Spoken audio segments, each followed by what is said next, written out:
Oh But it's my. probably already started. So you can go ahead and start. Oh, really? I can start. Fabulous. Well, have you ever noticed how some thoughts will sneak up on They you already like a started. So you ninja? can go ahead and start. In Oh, really? I It's can start. the talking back to us. Well, night. Let me Have mute us. That's us talking to us. Sorry. I apologize. Okay. Well, tonight we're going to talk about decoding the ninja thoughts, rewiring your mental saboteur into a wise inner guide. And these thoughts can sneak up on you just like a ninja in the night, something in the shadows. No warning, no sound, just bam, a mental roundhouse kick or ninja knife into your self worth. Things like, you'll never be good enough. Who do you think you are?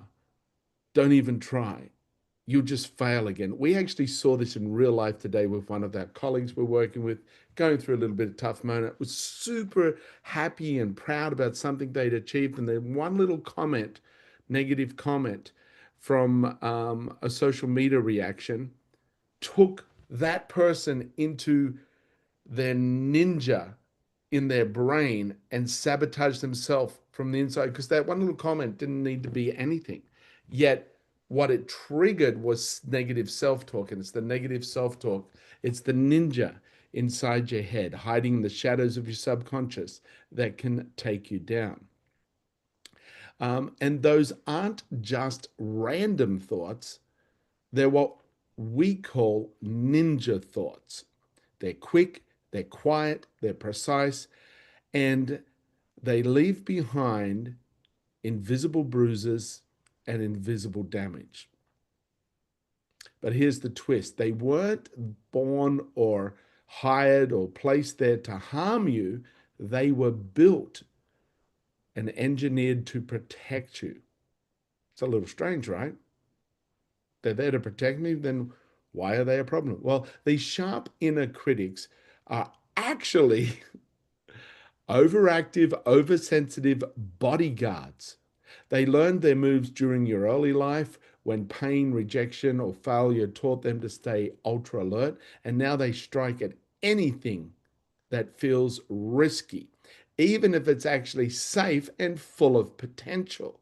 Because your brain's number one job isn't success, it's not to make you happy. Your brain's number one job is survival. So if something is risky or potentially risky, especially from your past experiences where you felt emotionally restricted or hurt or damaged, then it's going to protect you against that potential again and again. And that can be sabotaging your success. So when your brain or your ninjas senses a possible threat, a repeat of an old wound, it fires off all these automatic thought patterns to protect you. And the brain doesn't care if the threat is real or imagined, it just wants to keep you out of harm's way. And here's something wild about the neuroscience. You know, a single thought, it triggers off like a 6 second chemical reaction, just 6 seconds, and then it lasts for about 90 seconds. That chemistry lasts in your body for about 90 seconds. So in less than 2 minutes, this emotional thing has happened. Yet what do? Oh, us clever little human beings, we're like, hey, remember that chemistry we just had? Here's why I had it. Here's this thought. And we repeat the thought again and again. Then we focus on the, oh, why am I having this? Then we beat ourselves up for the thought. So in less than 2 minutes is the real moment.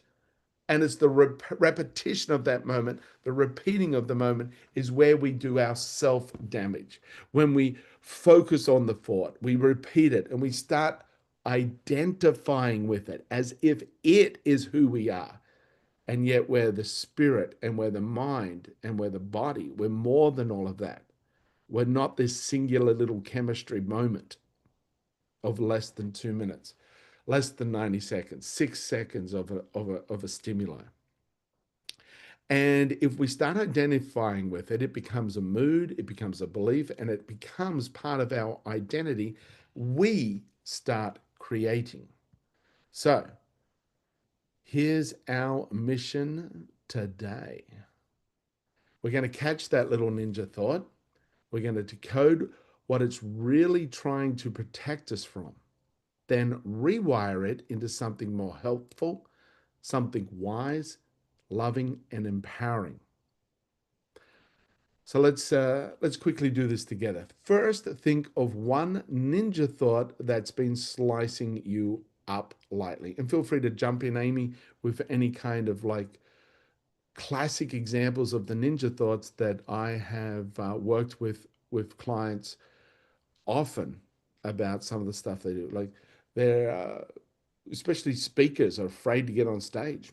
Is one thing. Fear of public rejection. Fear of anything. But even a one that's been coming up for me was one that came up for me that was a really crazy one was a belief that I didn't have the resources. Like I have Right. so many resources, right? A typical lack belief, either lack in the self or lack in the environment or lack in the opportunity, Yeah. lack of resources. When And the there was another one, and I'm trying to think of what it was. It was around work because like there's a belief like you have to work hard in order to make money. But there's another one that's kind of like I've worked on that a ton, and there was another one that was like a slight tweak to that. Do you remember what that one was just recently? I'm blank on it right now. um, I have to work hard to make money. There's also, am I worthy? Unless it's not worth it unless I work for it. If it's freely given, That it was kind of along the lines of mhm. think of it. Okay. It will So come to me. everyone, just be honest with yourself. Be raw. No one needs that. You don't have to um, tell us. Just jot it down or make a mental note for yourself, and then ask yourself, what is this thought trying to protect me from? For example, a lot of the speakers that I've worked with, they have this ninja thought about going on stage to speak to a group of people, and it's trying to keep them from embarrassment. And what is embarrassment? Oh, people will reject me. So you're actually fear of rejection, fear of being seen as a failure, and the midbrain or the inherited belief structures and the tribal village mentality. If you are an outcast from the village, that typically meant death because we are worked well as a collective as the human organism. Um, so being embarrassed and rejected could lead to death. And it's a subconscious primal need for survival that you're looking to logically overcome with thought. But thought is instantaneous. And if it creates a chemical, that chemical lingers. And that's the sequence we want to interrupt and change to a positive. So there's usually a deeper fear beneath the surface, an old echo from your childhood or a past experience where it wasn't safe for you to shine. For example, Amy not having the resources. Oh, I just don't have the resources. Well, if you don't have the resources, how are you going to be successful? If you are not successful, how are you going to protect and help everybody that you love? So now you're a failure to the ones you care about. So that's the deeper underlying emotional story that's that's pushing forward some of these illogical little thoughts that you're reacting to. So just start and look. So when you start to look at it, what does it protect me from? What goes deeper and deeper? Where am I? What am I trying to protect myself from? And get right down into what's the root of that ninja thought. That's when you start to get more clarity and power within yourself, because then you can go, oh, I can see the opposite of that to be true. If the opposite of that is true, then I can bring that opposite all the way to the surface.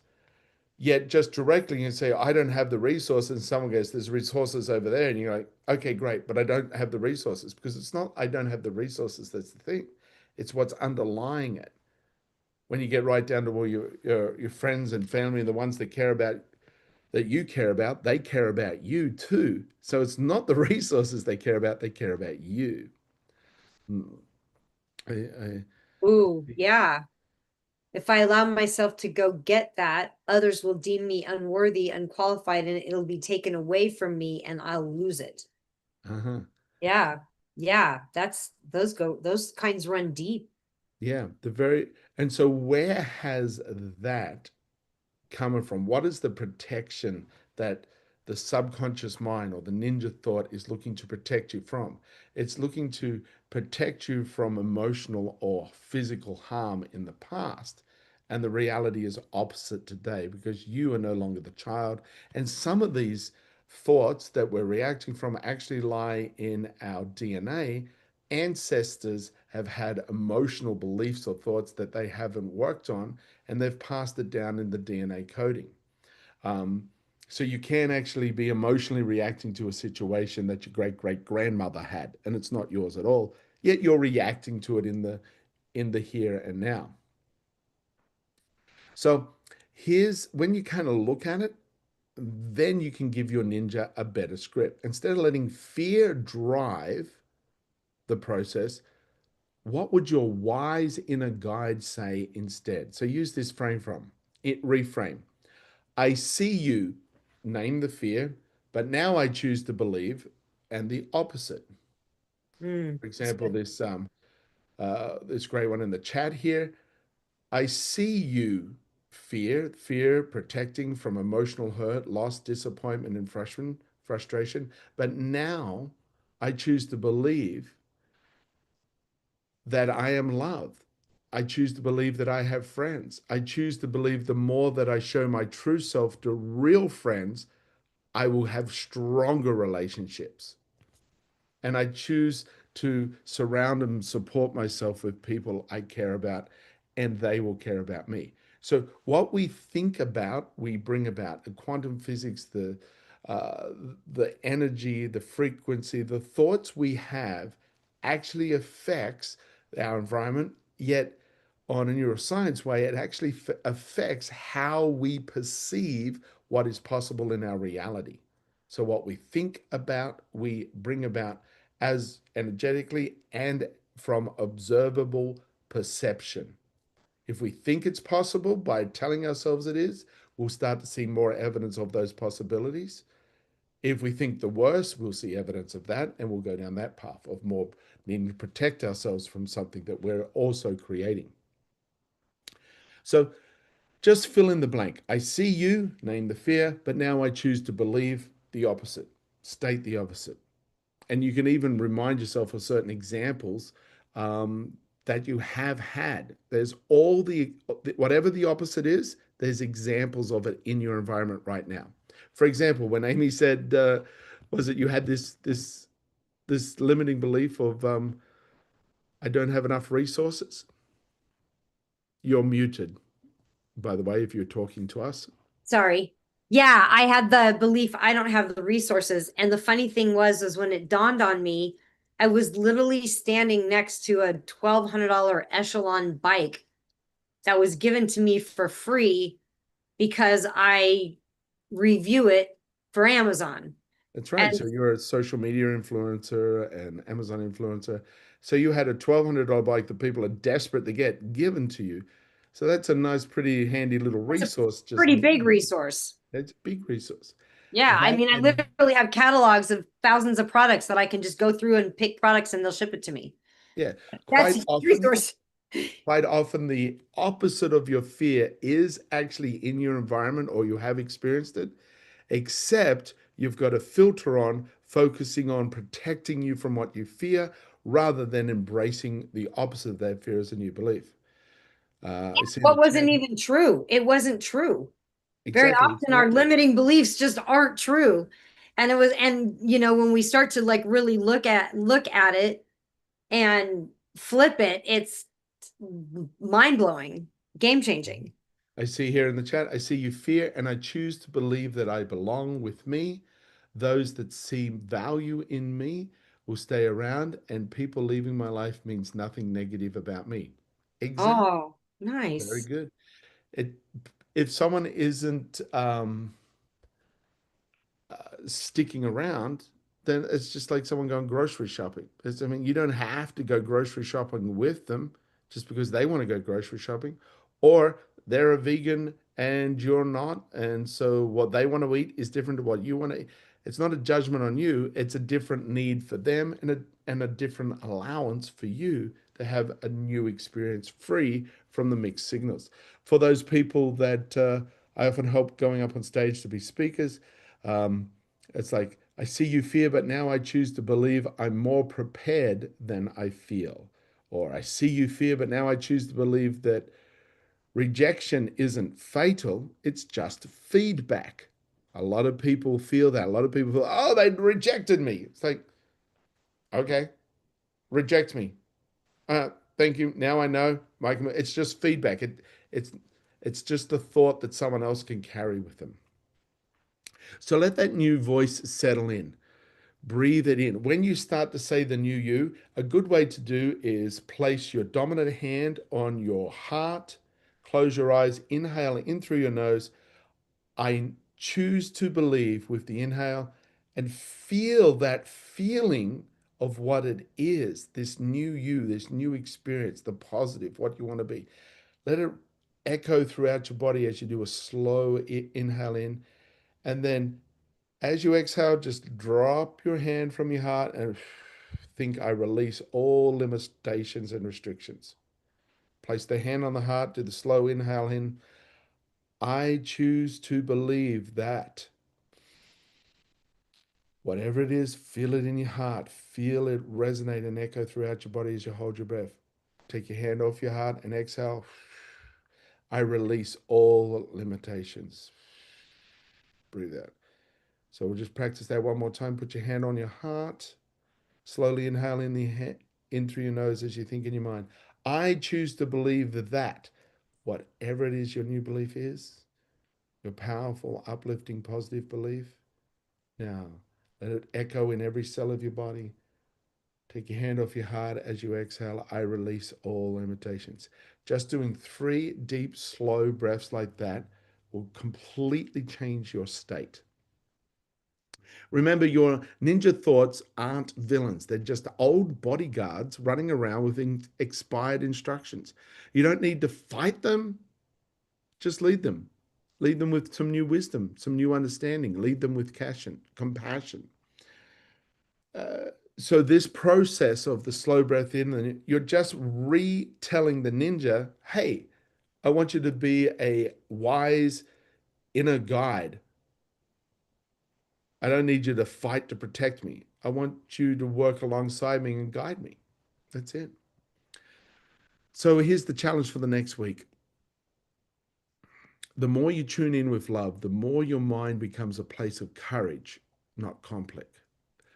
Not conflict. So here's your challenge for this week. When a ninja thought rises, pops up its little head, just pause, catch it, decode it, and rewire it with the hand on the heart process. Because emotional freedom doesn't start by forcing silence, it starts with fluency. To be connected to the messages you're giving yourself. And if they're not uplifting and supporting, just say, hey, I'm the manager of this team. Or let me be the manager that I love to live with. Beautiful. I love that. Awesome. Awesome. Well, we're always honored that you guys spent time with us. And I'm going to drop this off of the live. If you want to join us live, we do a little extra for people once we come off the live privately. So if you want to join us, come to toxicminefield.com and you can register. It costs nothing. Just jump onto toxicminefield.com and register, and you'll get the notifications that this is happening every Tuesday night at 6 p.m. Pacific Standard Time. If you would like to have Jamie do an extra session for you, go to jamiehoney.com. That's JAMIEHONEY.com, jamiehoney.com.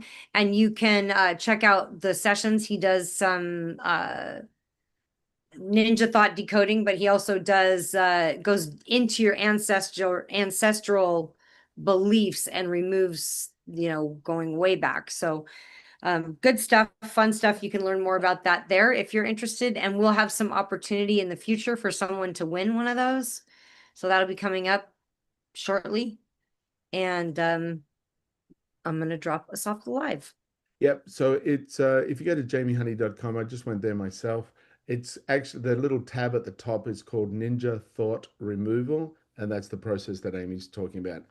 So And you can healing beyond your current lifespan. So healing